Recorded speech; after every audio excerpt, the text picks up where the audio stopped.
Buenos días a todos. Bueno, otra vez por aquí. Bueno, es un poco un clásico ya que todos los años terminamos nosotros contando un poco los incidentes, contando un poco de chicha.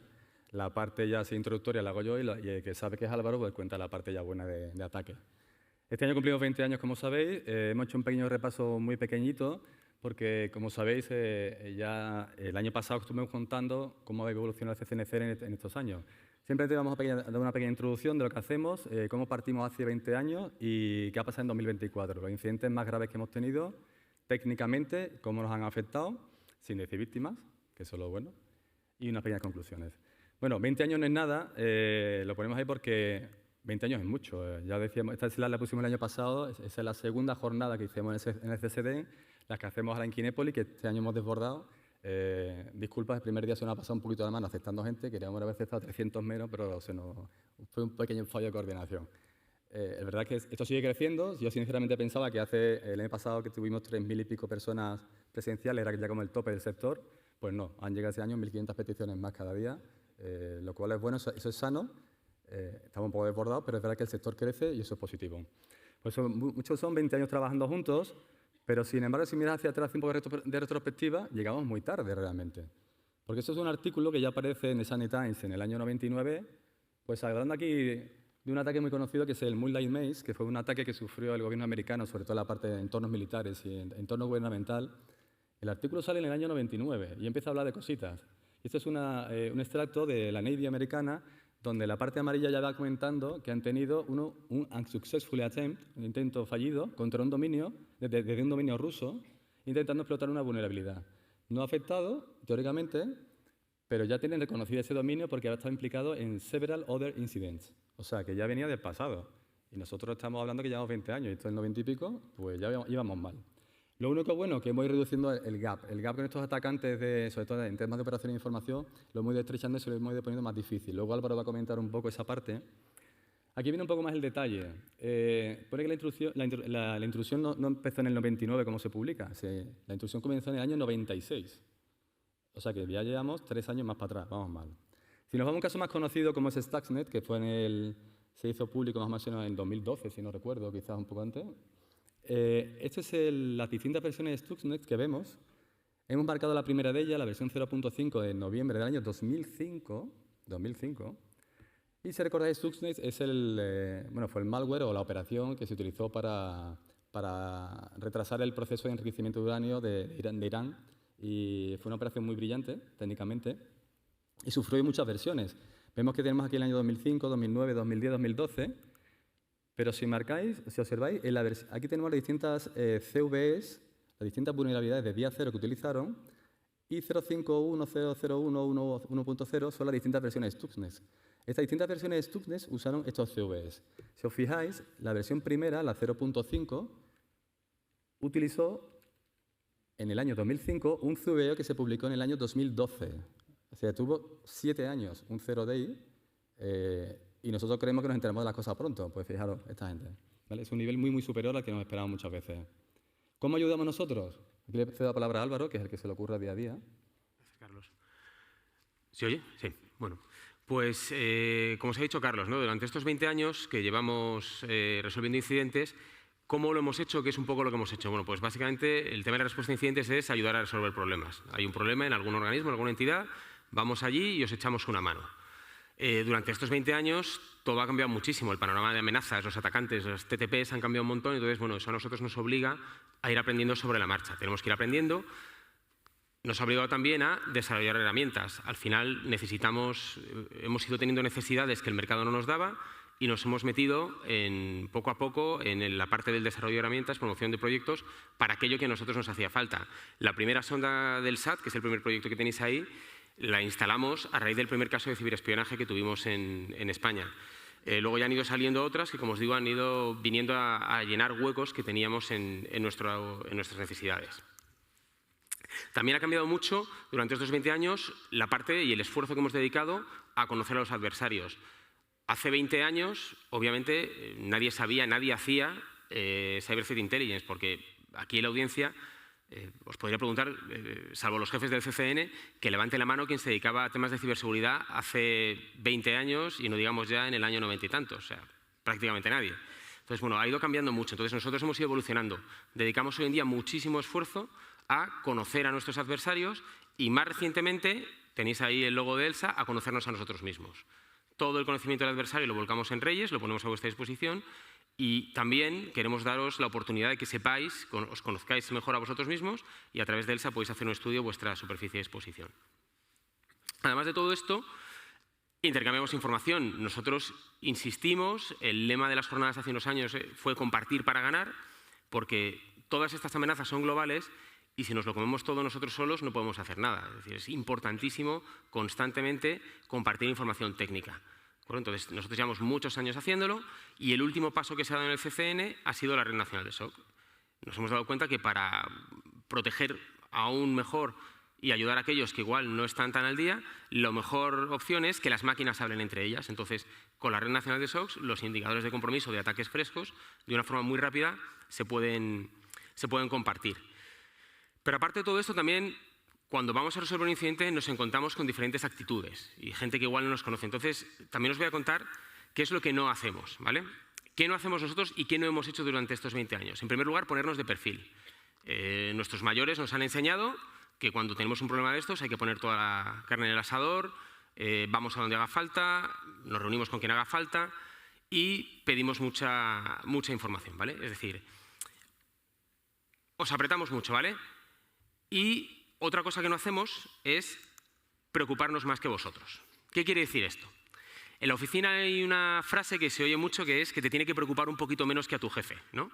Tú estás muy agobiado por algo, pues siempre te tiene que preocupar un poquito menos que a tu jefe. Nos pasa un poco lo mismo con los incidentes. A nosotros, los casos de ciberespionaje, obviamente, son casos de seguridad nacional, nos preocupan muchísimo. Los casos de cibercrimen puede haber un impacto muy gordo con un ransomware y nosotros os vamos a apretar mucho. Os pedimos muchísima información, nos metemos en el campo de batalla desde el principio, pero si vemos que no hay respuesta por vuestra parte, levantamos el pie del acelerador, nos adaptamos a vuestro ritmo, aunque en algunos casos sabemos que las consecuencias pueden ser incluso un poco peores. Pero si no hay respuesta, ya tendremos otras vías. Puede haber un atento oficio de nuestro subdirector general al responsable correspondiente, pero no nos volvemos locos, ¿vale? Es decir, de hecho, este año hemos tenido un incidente en el que la parte afectada, creo que fue, bueno, suele ser siempre un viernes a mediodía, pues estuvimos trabajando con ellos y cuando cerramos el incidente, cuando presentamos el informe final, lo dimos por cerrado, medidas de mitigación, la frase que nos dijo fue: espero no tener que volver a trabajar nunca más con vosotros. No solo por la parte de, oye, la presión parecía en las primeras etapas de un caso de ransomware, no solo por ¿no? esa presión con la que trabajas, por el riesgo que supone que te vayan a detonar un ransomware el fin de semana, sino también por la parte de que obviamente toca poner a funcionar al 100% de revoluciones a todo el mundo y eso normalmente no es fácil, ¿vale? Entonces ya os digo que nosotros os apretamos, pero sobre todo si respondéis. Y otra cosa que no hacemos es buscar el reconocimiento público, ¿de acuerdo? Nuestro trabajo es ayudaros, nos lo agradecéis mucho, yo siempre contesto con lo mismo, ¿no? Pues oye, es que es nuestro trabajo, ¿de acuerdo? Yo ojalá pudiera hacerlo y ojalá ellos quisieran hacer salir aquí a todo el equipo y que les deis el aplauso que se merecen, porque muchas veces en las reuniones nos veis a unas pocas caras, pero detrás hay un equipo de gente que hace posible que os demos esa ayuda. Tanto a la gente del equipo de respuesta a incidentes como los compañeros del resto de áreas del CCN que realizan una gran cantidad de labores que son más oscuras y que no se ven, ¿vale? Entonces, bueno, ya os digo que nosotros el reconocimiento público eso es algo que nos da totalmente igual. La situación de partida, antes de hablar de todo esto, bueno, pues llevamos años también insistiendo en ello. Es una situación injusta, ahí lo tenéis, ¿no? David contra Goliat, pues nosotros somos David y nos enfrentamos a auténticos gigantes. Es injusta y es asimétrica. Nosotros somos, referencia futbolística que sabéis que me gusta, somos como los defensas o como el portero. Podemos hacer 10 paradones por partido, pero si una que va fuera la metemos dentro, la hemos liado y somos los culpables, ¿no? Y sin embargo los atacantes lo tienen muy fácil, son como los delanteros. Pueden tirar 10 desde dentro del área pequeña fuera, pero si la meten por la escuadra en el último minuto y ganan el partido, son los héroes. Pues estamos en esa situación, ¿de acuerdo? A ellos les vale un único hueco y nosotros tenemos que cubrirlos absolutamente todos. Entonces, insistimos mucho en esto, vamos a ponérselo difícil. Vamos a hacer que para ganar el partido la tengan que poner en la escuadra, ¿de acuerdo? Además de todo eso, tenemos la limitación de lo que llamo el símil con el seguro de coche, ¿no? El valor de proteger un activo nunca puede ser mayor, el coste de proteger un activo nunca puede ser mayor que el valor del activo protegido. Entonces, el tema de la empresa privada igual está más fácil, ¿no? Es decir, yo sé que si me paran los servicios de la empresa, durante 10 horas el coste económico, el impacto económico que tengo es este. Con la administración eso es muy difícil de medir porque no hay balances de cuentas, no hay clientes, no hay facturas sin pagar. Es muy complicado. Pero el otro día lo comentamos en la mesa redonda sobre cibercrimen. El tema de la administración es que es una fuente enorme de información para unos actores que posteriormente la van a monetizar. Entonces, claro, muchas veces nos encontramos con organismos que lo primero que dicen es: yo no manejo información importante, ¿qué más me da que me roben el correo electrónico? ¿Qué más me da que me accedan a mis informes internos si eso no es importante, no se va a traducir en nada? Bueno, pues es muy importante. En el momento en el que hay un grupo de ciberespionaje metido en vuestros sistemas, eso es seguridad nacional. ¿Por qué? Porque hay algo ahí que les interesa para, a nivel muy superior a nuestros organismos, a nivel geopolítico, obtener algún tipo de ventaja. Entrando ya en el resumen del año, antes de nada, el otro día lo mencionó Carlos, yo quiero volver a insistir en ello. Tenéis aquí las cifras, veis que la evolución del año pasado a este año, el crecimiento de incidentes críticos ha sido enorme, pero es un poco engañoso, ¿vale? De esos 297 que tenéis en pantalla, la gran mayoría nos vienen notificados por Lucías federados, por organismos que nos mandáis incidentes. Entonces, claro, hay muchos incidentes que nos llegan como críticos que realmente por categorización deberían ser un poquito más bajos. El equipo de respuesta a incidentes complejos del CCN llevamos unos años ya que la cifra estable más o menos está en torno a 70-75. Más de uno a la semana, incluyendo las vacaciones. Entonces, son incidentes realmente complejos. Si comparas 70 con 297, podéis pensar, oye, pues viven bastante bien. Pero la realidad no es esa, ¿de acuerdo? Resumen, tenéis aquí los casos más importantes. He hecho un extracto de la parte de cibercrimen y de ciberespionaje, que son los dos grandes grupos de actores que nos quitan la mayor parte del tiempo. También, como suele ser tradicional en las jornadas, creo que fue, no sé si fue el viernes o el lunes, un nuevo caso.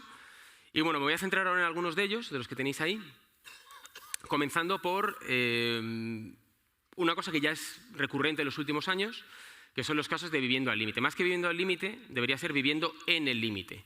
¿Por qué? Porque son todos los casos de explotación de vulnerabilidades de día cero en los dispositivos de seguridad perimetral.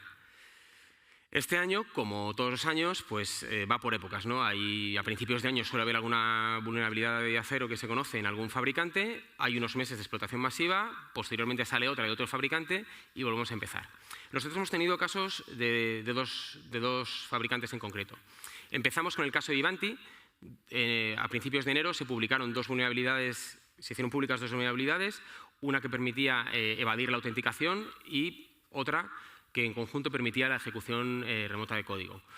Bueno, pues fueron surgiendo no solo esas dos iniciales, sino que luego se vio que los atacantes tenían un arsenal completo de distintas vulnerabilidades que cuando se iban aplicando contramedidas iban explotando unas nuevas. Al final tienen, como os digo, tienen guardado un conjunto de herramientas que van utilizando a su conveniencia. Nosotros tuvimos un caso. ¿Cómo actuaron aquí los atacantes? Bueno, pues el compromiso inicial fue el día 19, explotaron la vulnerabilidad y lo primero que hicieron, lo tenéis arriba a la derecha, dado que para poder instalar herramientas adicionales no tienen permisos porque el sistema operativo se monta por defecto como solo de lectura, lo primero que hicieron con el script que tenéis ahí arriba es montarlo como lectura-escritura para ahora ya sí poder desplegar herramientas. ¿Qué es lo que hicieron? Pues para asegurarse la persistencia, por si acaso el afectado parcheaba el dispositivo, instalaron el código dañino Sliver. Sliver es pues, como una evolución, algo parecido, es un framework parecido a Cobalt Strike y bueno, pues es una herramienta de control remoto y así ya se aseguraban tanto la persistencia como el acceso remoto al dispositivo. ¿Qué más hicieron? Pues modificaron una API legítima del dispositivo para poder utilizarla como web shell, otra forma de garantizarse la ejecución de comandos. Desplegaron también un recolector de credenciales para capturar las credenciales de todos aquellos que iniciaban sesión. Y por último, se llevaron también la configuración del dispositivo. Es curioso también que, dado que sabéis que al final pues, muchas veces hay investigadores que hacen escaneos, entonces cuando se descubre algo en un sitio, la gente lanza un escaneo masivo por todo Internet para encontrarlo. Bueno, pues ellos aplicaron, lo tenéis en la imagen de abajo, un filtrado por user agent, es decir, su web shell solo respondía a peticiones en las que el user agent fuera una secuencia muy concreta. Como os decía, también tuvimos de otro fabricante, en este caso afectó a Checkpoint, hubo una campaña de explotación, creo que tuvimos 5 o 6 casos, y bueno, aquí la operativa fue la misma en todos ellos, ¿vale? Comprometieron el dispositivo, se llevaron las credenciales, que en este caso sí que estaban hasheadas, pero bueno, de forma offline rompieron la protección de las contraseñas y ya con esas contraseñas iniciaron sesión en el dispositivo. Tuvimos la suerte en todos estos casos que los atacantes no pudieron progresar. Creo que lo máximo que hicieron en uno de los casos fue intentar hacer un reconocimiento inicial lanzando un escaneo. ¿Qué es lo que hicieron? Pues, como decía, no pudieron progresar porque tuvimos la suerte de que en uno de los casos se había desplegado un segundo factor de autenticación, el famoso MFA del que tanto hablamos, y en segundo lugar, en otro caso, lo que ocurrió es que eran usuarios locales del dispositivo, no estaban asociados al directorio activo del organismo y por lo tanto no pudieron iniciar sesión en ningún otro servicio. Hablando de la parte cibercrimen. Bueno, cibercrimen, ¿qué tendencias hemos visto? El ransomware ha ido para abajo, no lo pongo en verde porque sigue habiendo ransomware y eso sigue sin ser bueno. Va para abajo, yo creo que porque la administración, al menos en España, aparte de que mejora las condiciones de seguridad, no somos una fuente de ingresos. No ha habido ninguna administración pública que haya pagado un rescate, con lo cual yo creo que ahí no ven excesivo negocio. Lo que sí que ha crecido y va como un tiro para arriba es la parte de cibercrimen. Cibercrimen como robo de datos de carácter personal para posteriormente comerciar con ellos para temas ya de fraudes y otros asuntos. ¿Qué es lo que vemos? Pues que pongo evolución entre interrogaciones porque es que no hay evolución, sigue siendo el mismo problema, ¿de acuerdo? Es un problema de identidad.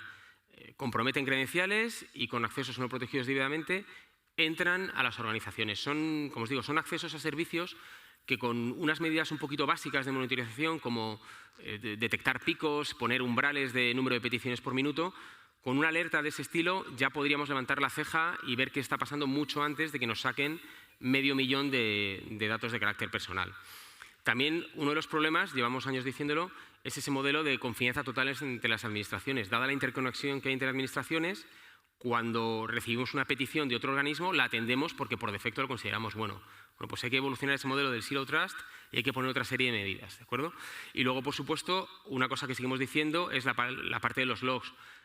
Si recibimos una petición de un organismo, tiene que haber alguna trazabilidad para identificar qué usuario o supuesto ciudadano ha hecho esa petición y desde qué dirección IP pública nos viene la petición. Y hablando de los casos, bueno, pues un caso que fue muy sonado, del que habréis oído hablar todos, los que estáis en este mundillo, fue el supuesto compromiso de nuestra base de datos de usuarios del portal. Esto ocurrió el día 16 de julio. Iba a hacer la broma de que fue el día que se presentó Mbappé y lo he mirado antes de entrar y efectivamente fue el día que se presentó Mbappé en el Madrid. Entonces, bueno, es un chiste que no es un poco autocontenido, ¿no? Bueno, pues salió este mensaje. Como os podéis imaginar, pues a nosotros no nos hace ninguna gracia. Nos ponemos todos a trabajar para intentar ver qué ha pasado. Y en paralelo, mientras vamos mirando, haciendo una auditoría del portal, viendo qué servicios hay expuestos, nos damos cuenta de que la muestra publicada no sigue ninguna secuencia lógica. Es decir, ni los nombres de usuarios son en orden alfabético, ni los usuarios tienen un identificador consecutivo en base de datos, que lo normal cuando alguien dice que tiene 2.000 datos de una base de datos es que al menos esa porción sea consecutiva. Tampoco nos cuadraba el número porque tenemos más de 15.000 usuarios. Y bueno, además vimos que las credenciales de esos usuarios estaban expuestas en sistemas, en mercados de credenciales. ¿Qué ocurrió realmente?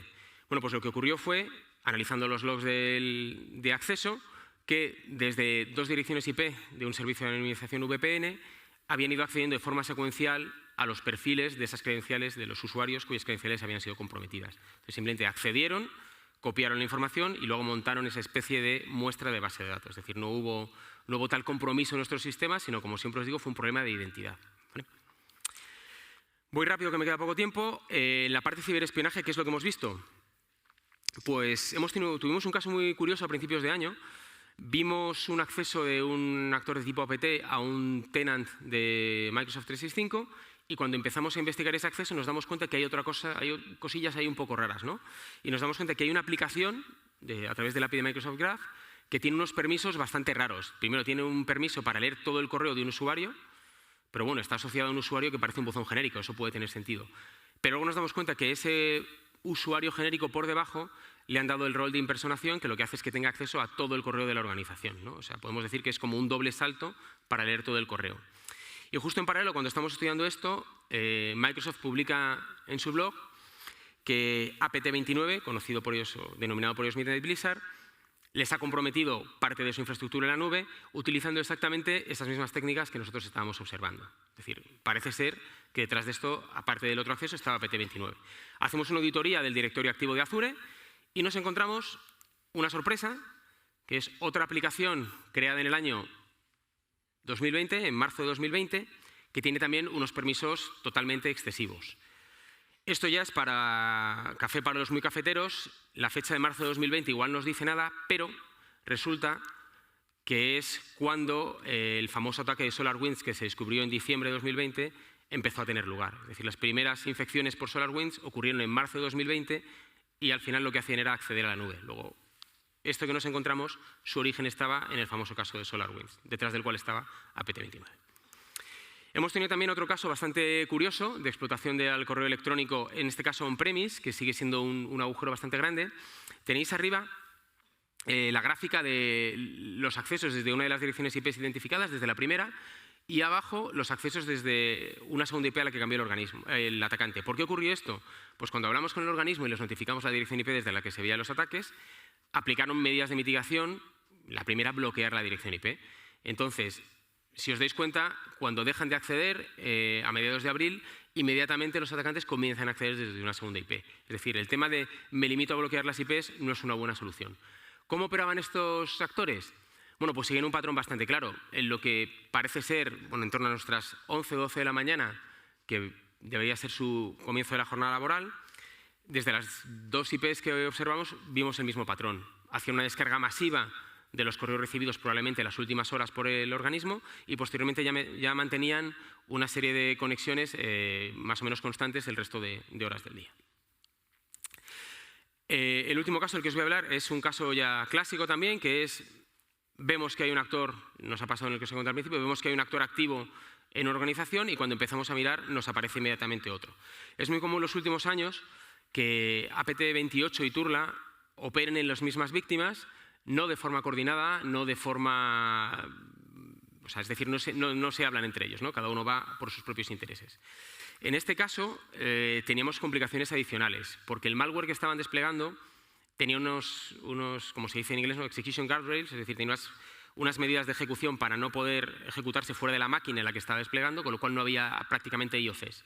Además, la situación de la red era complicada, porque tenía salidas a Internet no centralizadas, con lo cual los indicadores de compromiso como servidores de mando y control no valían para descubrir todas las infecciones. Entonces veíamos accesos a la nube, se cambiaban las contraseñas, volvían a acceder, ¿cómo demonios lo están haciendo? Pues al final resultó que en una de estas salidas no controladas tenían un malware que salía por ahí y lo que hacían era usarlo para dumpear las credenciales del directorio activo. Además, no estaba desplegado el EDR en todo el parque, con lo que tampoco se podía buscar la actividad que conocíamos. Una erradicación muy difícil. Y bueno, ¿cómo operaron? Pues así, a muy alto nivel, se conectaban con unas credenciales que habían obtenido a la VPN corporativa, desde el pool de direcciones IP que obtenían se conectaban al PC de un usuario, copiaban el malware en ese equipo y posteriormente conseguían la persistencia mediante la instalación de un servicio. A través de este malware y con solo apenas, creo que son 3 o 4 máquinas infectadas, fueron capaces de pivotar a los controladores de dominio, hacer todo el volcado de credenciales y posteriormente acceder. ¿Conclusiones de todo esto? Bueno, pues que tenemos motivos para ser pesimistas.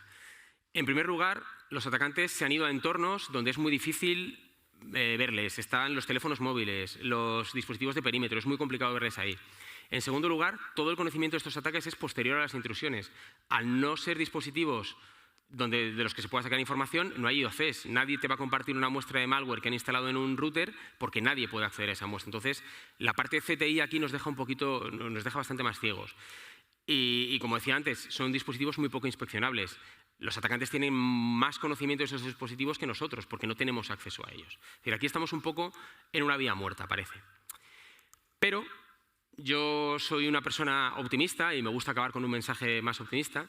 Suelo ser optimista salvo cuando avisamos a un organismo y lo primero que nos dice es, bueno, esto parece la etapa inicial del ataque, ¿no? Ahí ya, cuando nos dicen eso, en la mayoría de los casos es que están hasta arriba y llevan meses ahí metidos, pero bueno. Entonces, quiero trasladar un mensaje un poco de optimismo y el primero es que si se han ido del entorno tradicional de la red a esos sitios donde a nosotros nos cuesta más llegar, es porque les hemos echado. Hemos mejorado la seguridad de nuestras redes, la parte interna, tenemos EDRs, tenemos monitorización 24/7, hemos mejorado todo eso y les hemos obligado a irse. Además, ahora, gracias a esas medidas, cuando se mueven les podemos ver, cuando dan ese salto de los dispositivos de red perimetrales a la red interna, ahí les detectamos. Y además les estamos forzando a que se gasten más dinero. O sea, no compran los 0 days por amor al arte, no compran los 0 days porque les haga la vida más fácil. lo hacen porque lo necesitan. Entonces se gastan mucho dinero en I+D y mucho dinero en comprarlos porque al final es lo que les hace falta. ¿Otro motivo para el optimismo? Bueno, pues que a futuro la situación pinta un poquito mejor. Y esto ya, Carlos.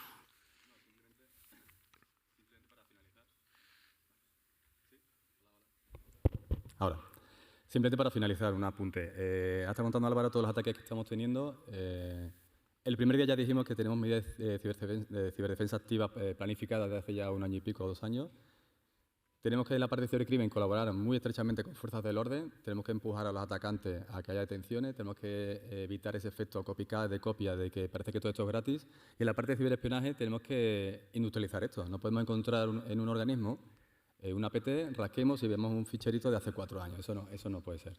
Nosotros ponemos nuestros medios, investigamos, pero aquí en este caso la apuesta con el Mando Conjunto de Ciberespacio para hacer un threat hunting avanzado en condiciones, una task force conjunta, es nuestra apuesta y esperemos que lleguen manas del cielo, pero nuestra apuesta es hacerlo porque es que no hay otra forma. Ellos van a seguir atacando, ahora se nos están yendo a la nube, lo estamos echando, eso es verdad, pero no tenemos tampoco un conocimiento de la nube como podemos tener de una red interna. Eso es cierto, necesitamos especialistas en cada uno de los tipos de nube, en cada uno de los tipos de herramientas que tenemos que investigar. Se generan nuevos logs. Ahora nos viene la IA para hacer otro tipo de ataques, pero también la podemos aprovechar para defendernos.